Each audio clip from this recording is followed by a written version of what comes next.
Assalamualaikum warahmatullahi wabarakatuh. Hamdan wa syukurillah wassalatu wassalamu ala Rasulillah wa ala alihi washabihi wa mawala. Perkenalkan, nama saya Muhammad Chandra Fauzi, Prodi Pendidikan Fisika semester 3. Pada kesempatan kali ini saya akan mempresentasikan materi yang sangat menarik tentang jenis kecerdasan kepemimpinan dalam mata kuliah manajemen kepemimpinan pendidikan. Topik ini penting karena kepemimpinan yang efektif tidak hanya bergantung pada satu jenis kecerdasan, tetapi kombinasi dari berbagai kecerdasan. Mari kita mulai. Apa yang dimaksud dengan kecerdasan kepemimpinan? Kecerdasan kepemimpinan adalah kemampuan multidimensi yang dimiliki oleh seorang pemimpin untuk memahami, mengelola, dan mempengaruhi baik diri sendiri maupun orang lain dalam organisasi. Ini bukan hanya tentang IQ atau kepandaian akademis semata.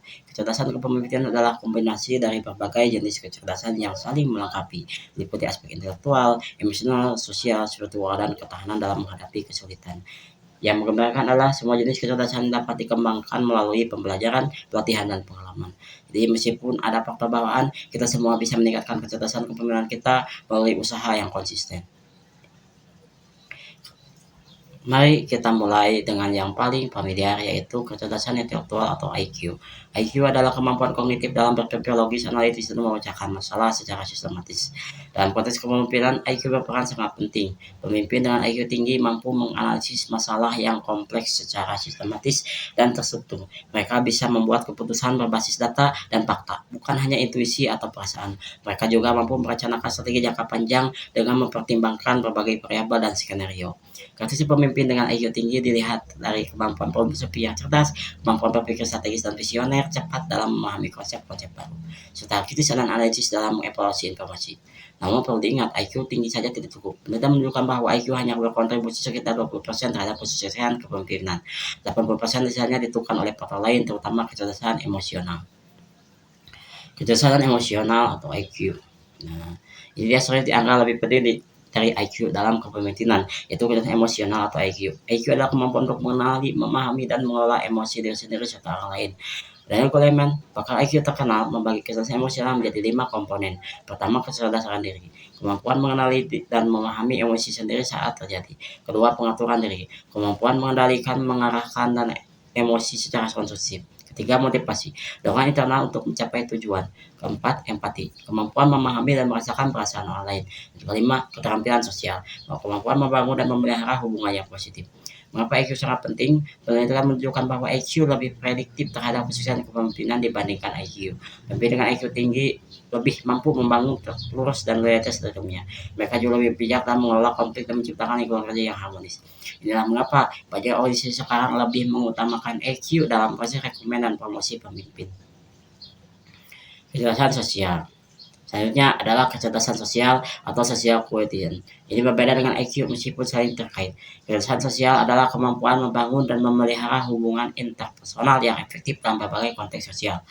Karakteristiknya mencakup kemampuan komunikasi yang efektif dan persuasif, kemampuan networking atau membangun jejaring yang kuat, kemampuan membaca situasi sosial dengan tepat, tahu kapan harus bicara, diam atau bertindak, juga kemampuan mempengaruhi dan menginspirasi orang lain serta mahir dalam kolaborasi dan kerjasama tim dalam aplikasi kepemimpinan. Kecerdasan sosial sangat berguna untuk membangun kultur organisasi yang positif, menciptakan sinergi antara anggota tim yang berbeda latar belakang, melakukan negosiasi dan diplomasi dengan berbagai stakeholder, serta mengelola keragaman tim dengan efektif. Kecerdasan spiritual. Kecerdasan spiritual atau spiritual quotient adalah kemampuan memahami makna, nilai, dan tujuan hidup yang lebih dalam dari sekitar materi dan pencapaian duniawi. Pemimpin dengan kecerdasan spiritual tinggi memiliki beberapa karakteristik khas. Mereka memiliki nilai dan prinsip yang kuat yang menjadi pandangan dalam mengambil keputusan. Mereka menunjukkan integritas dan kejujuran tinggi, tidak mudah tergoda untuk korupsi atau menyalahgunakan kekuasaan. Mereka bijaksana dalam menghadapi dilema etis yang kompleks. Mereka mampu melihat gambaran besar atau big picture, tidak terjebak pada hal-hal detail yang tidak penting, dan mereka mampu memberikan makna pada pekerjaan sehingga tim berkontribusi untuk sesuatu yang lebih besar. Manfaat bagi pemimpin sangat signifikan. Kecerdasan spiritual menghasilkan kepemimpinan yang autentik dan berintegritas, memberikan ketahanan mental yang kuat dalam menghadapi tekanan dan godaan, menghasilkan inspirasi dan motivasi yang datang di dalam, bukan dari faktor eksternal. Dan yang penting, keputusan yang diambil berbasis nilai dan etika, bukan hanya mengejar profit semata. Terakhir ada kecerdasan yang mungkin masih jarang kita dengar, tapi sangat penting, yaitu adversary quotient, atau ini adalah kemampuan menghadapi, mengatasi, dan bangkit kembali dari kesulitan, kegagalan, atau adversary. Paulson, pencetus kasus ini membagi IQ menjadi tempat komponen yang singkat. Kontrol beberapa kendali yang tidak rasakan situasi. Origin, kemampuan memahami asal-usul dan penyebab masalah tanpa menyalahkan diri sendiri berlebihan. Reach, kemampuan membatasi dampak masalah agar tidak meluas ke area lain. Dan endurance, ketahanan dan stimulasi dalam menghadapi sesuatu jangka panjang. Pentingnya dalam kepemimpinan sangat jelas. Pemimpin dengan IQ tinggi memiliki resiliensi luar biasa dalam menghadapi krisis. Mereka tidak mudah menyerah ketika menghadapi kegagalan atau hambatan. Mereka justru mampu mengubah masalah menjadi peluang untuk berinovasi, dan yang penting mereka memberikan contoh ketangguhan kepada tim sehingga tim juga menjadi tangguh. Sebelum kita masuk kesimpulan, mari kita lihat perspektif Islam tentang kecerdasan.